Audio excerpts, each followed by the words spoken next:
Alright, magandang hapon po sa inyong lahat mga kabayan. This is Jerry Domingo, Specialty Finance Manager, owner ng Pinoy Car Talk 101 sa Facebook and part ng Wheaton Honda dito sa Edmonton, Alberta.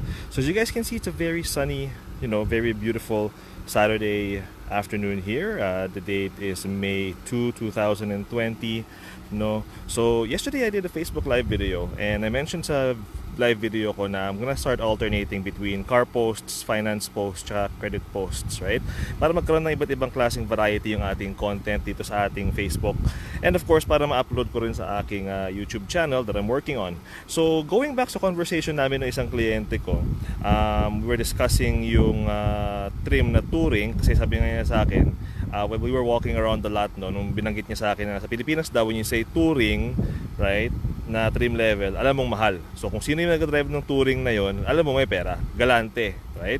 So I just wanted to focus on this trim level, on the touring, and we're gonna use yung pinaka-popular na vehicle na meron ang Honda, which is yung Honda Civic, which is the #1 selling sedan sa Canada, right? And that's statistically shown. So today I have two different Honda Civic na touring trim level side by side. So as you guys can see here on the right side, yan po yung ating sport touring na hatchback. So and the other side naman, on the left side, we have the Honda Civic Sedan na touring trim level. So ano ba yung makukuha mo pag sinabi mong touring, no? A very common word na ginagamit nating mga Pilipino when it comes to car shopping natin is yung term na fully loaded. Now, depende sa kausap mo, a salesperson can actually use that against you kasi unfortunately, in the past I've worked with several mga salespeople na they use the term fully loaded by saying na fully loaded na merong power windows, power doors, right?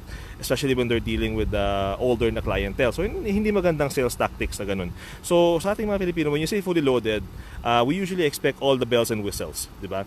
And all the bells and whistles na available sa isang sasakyan. So I'm gonna show you guys kung ano yung i-expect mo dapat pag nakukuha ka ng fully loaded, right, na touring trim level when it comes sa Honda, lalo sa Civic. So first and foremost, let's look here.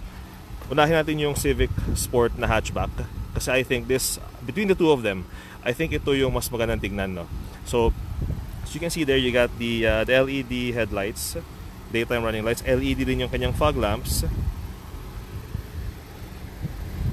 You also get the 18-inch na alloy rims, which are the glossy black na finish, right? All season tires comes from the factory. Turn signal lights sa yung side mirrors. Sunroof as well. So sa ating mga Pilipino kasi, when you say something has a sunroof, right, a lot of us find that as a luxury. Na kagandahan naman is hindi mo kinakailangan bumili ng touring para lang magkaroon ng sunroof.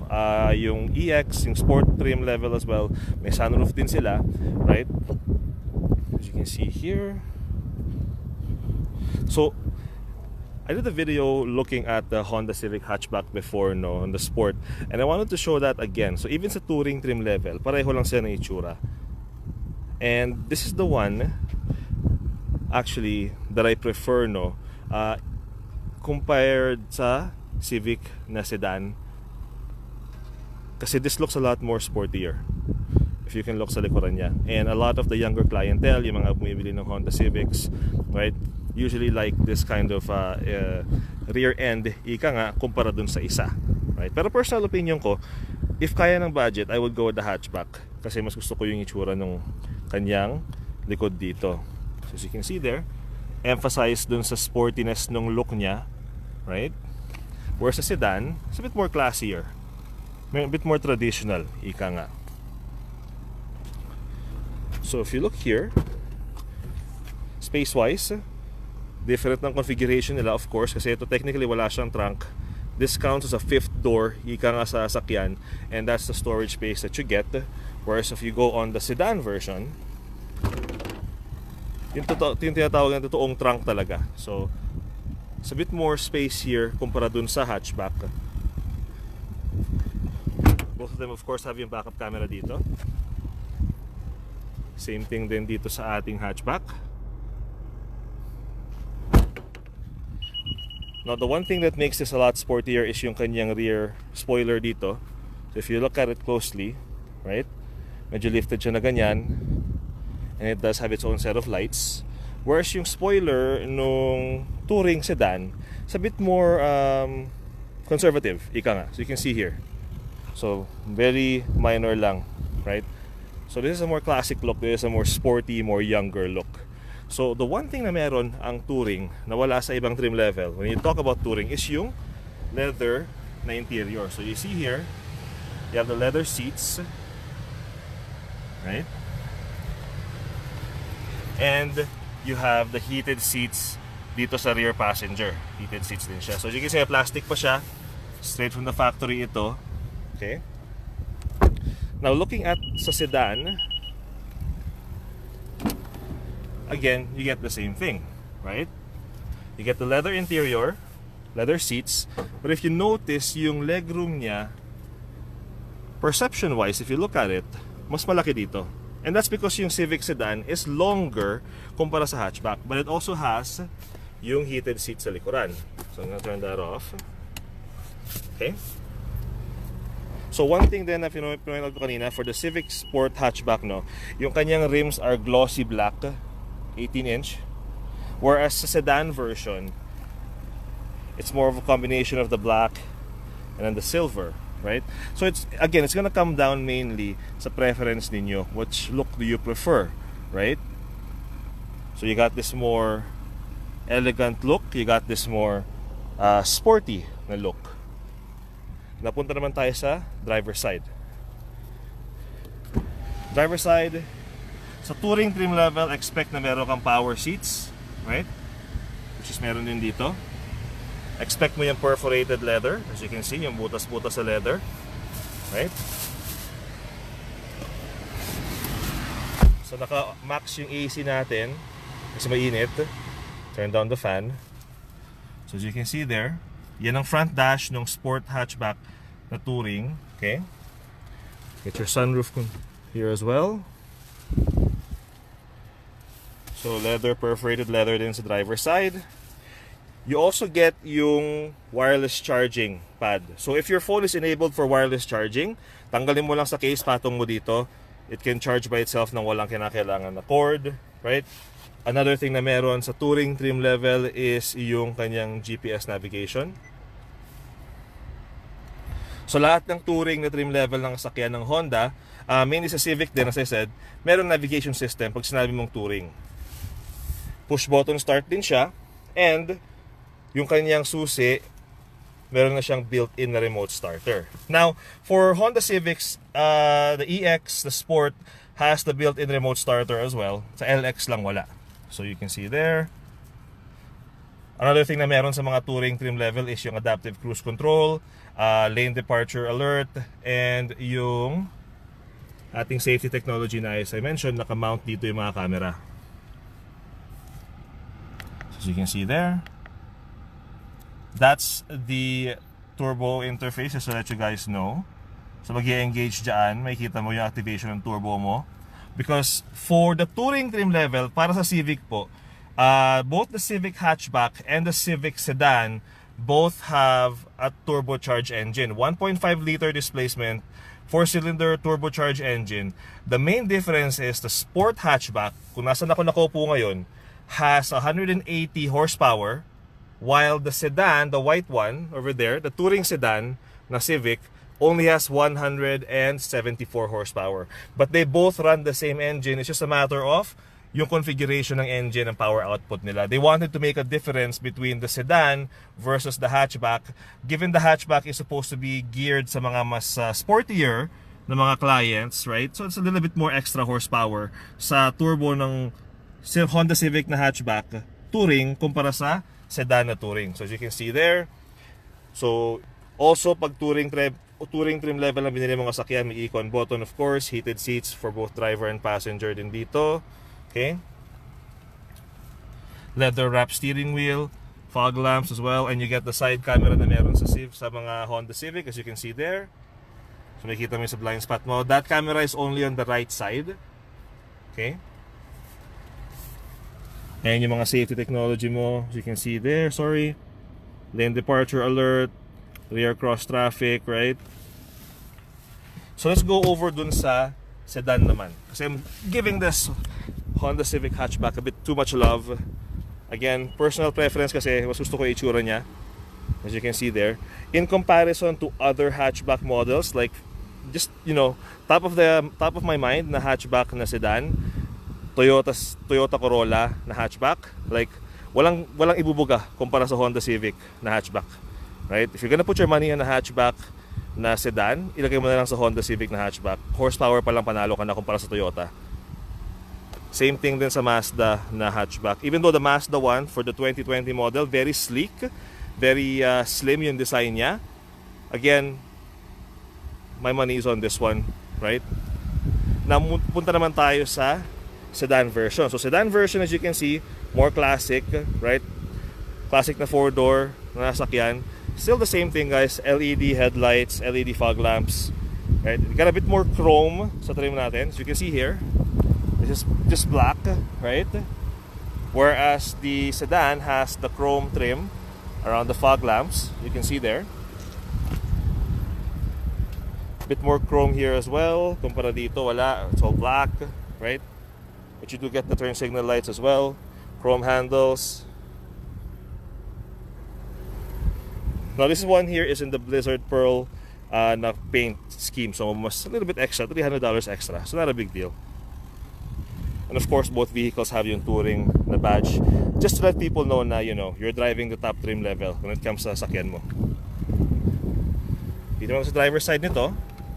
So as you can see, guys, pareho lang sa Civic, di ba? Perforated leather, power seat controls, going inside here. Almost exactly the same. Yung dash niya, just hints of more red dun sa Sport, but that's mainly aesthetic. And if you notice here, I'm gonna show it to you guys. It also has a turbo interface here because parang sabi ko nga that the Civic Touring sedan has a turbocharged engine as well. So as you can see there, safety technology is also here, parang yung sa kabila.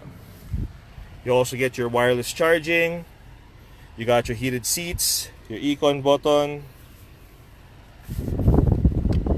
Of course, backup camera right there. You got your navigation. Sync natin yan. You got your sunroof as well. Glove box. So natin. So as you guys can see, as in completely features wise, when you say touring, lahat ng pwede mong hanapin sa sasakyan meron na. Navigation, sunroof, normally these are classified as luxury additions sa isang sasakyan. When you go touring, as in lando na talaga silang lahat. And I'm gonna pop open yung hood for both so we can see na yung makina niya. So this is the engine for the Honda Civic Touring Sedan. So Earth Dreams technology, turbocharged, as you guys can see there. Diba? Tahimik. And if you look dito sa ating Civic na hatchback,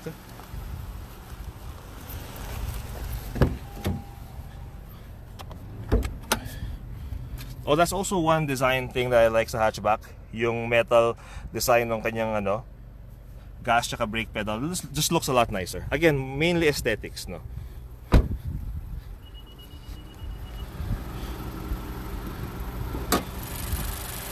So as you can see, engine wise right there, Earth Dreams technology turbo, diba? Both of them very quiet dahil pareho silang turbocharged na makina. And there you guys go. So whenever you're buying a vehicle, no, when you're looking at the Honda Civic, as I said, the #1 selling sedan in Canada, when you say touring na trim level, lahat na pwede mong hanapin sa Civic na yon, andyan na. Turbocharged engine, sunroof, leather, LED tail lights, LED fog lights, LED headlights, safety sense technology ng Honda, GPS navigation, 18-inch alloy rims. So those are some of the things that you have to expect when you say touring na trim level ng sasakyan. Now, I mentioned that for the Civic kasi for our SUVs, for the Pilot, for the Passport, and for this year, for the CRV, there is one more trim level above Touring. I'm gonna do a video on that next week. And yung trim level na yun, tinatawag nating Black Edition. So for the 2020 year, we have the Honda CRV Black Edition. So yun ang one trim level higher than the Touring. I'm gonna do a video on that next week. But again, for today, ang focus natin is yung Honda Civic. As you guys can see here, so as we went over the video, on the right side, the 2020 Honda Civic Hatchback Touring, and on the left side, the 2020 Honda Civic Sedan Touring. Okay, so if you guys are interested in any of these kind of vehicles, right, let me know. If you have any specific questions, let me know as well. Both units are available. Actually, I might take this black na Civic. Gagawin kong next na demo ko ito, maybe. As soon as I get out of my CRV, kukunin ko ito, gagawin ko itong company car ko. And yeah, and then next week, we're also gonna do a video, no? If you guys notice here, I have 1, 2, 3, 4 Civics na magkakatabi. And I'm gonna do a video next week naman kasi all of these Civics are different trim levels. We're gonna go over each of them para at least when nagka-car shopping kayo, may idea kayo kung anong meron sa bawat trim level. So, yung, for example, yung pinakadulo na itim, so you can see there, that is the LX model, right? That is the EX, that is the Sport, and that is the Touring. The only vehicle, only Civic na hindi ko feature is yung DX kasi yun yung talagang completely manual base model, and I don't like selling base model sa mga kliyente ko, right? Kasi I know magsasawa sila eventually and they're gonna want to trade that in. So usually I try to put my clients sa mga, you know, mid-trim or next trim level na mga models. One thing that I'm gonna mention too, guys, na hindi ko na-mention kanina, kasi I mentioned earlier na for the Honda Civic hatchback, right, it's more geared towards the younger demographic, the sportier, yung mga car enthusiasts, right? Of course, separate from the SI and the Type R. The one thing I'm gonna point out kung nagka-car shopping kayo is the Touring trim level on the Civic Sedan only comes automatic, whereas the hatchback, mayroon siyang option ng manual. So there is a manual version ng Touring, ng Sport ng ating hatchback, whereas pag sedan, completely automatic lang pag sinabi mong Touring. All the other Honda Civic na sakyan, may available na manual transmission. Pero sa Touring, exclusively automatic. Sa hatchback, there is both automatic CVT and there is both, automatic CVT and manual transmission. So for your next car shopping, at least keep that in mind, right? And yeah, there you guys go. Hope you guys enjoyed the video. I'm trying my best to keep it steady as possible because as I said, I'm gonna, start editing and putting this on YouTube, right? And most of the video natin is 90% is Tagalog. Again, mainly para sa aking target demographic, sa ating mga kabayan, sa mga kapwa natin Pilipino. So there you guys go. So I hope na you found the video educational, that you guys liked it. It's gonna help with your next car shopping. And if you're looking for your next Honda Civic or any Honda, or actually any brand, as you guys know, any brand, sakop ko yan, any brand. Message nyo lang ako sa Facebook. Once again, si Jerry Domingo po ulit ito, Specialty Finance Manager, owner ng Pinoy Car Talk 101 sa Facebook, part ng Wheaton Honda dito sa Edmonton, Alberta. Thank you so much for watching. Stay safe, stay healthy, and have yourselves a great weekend.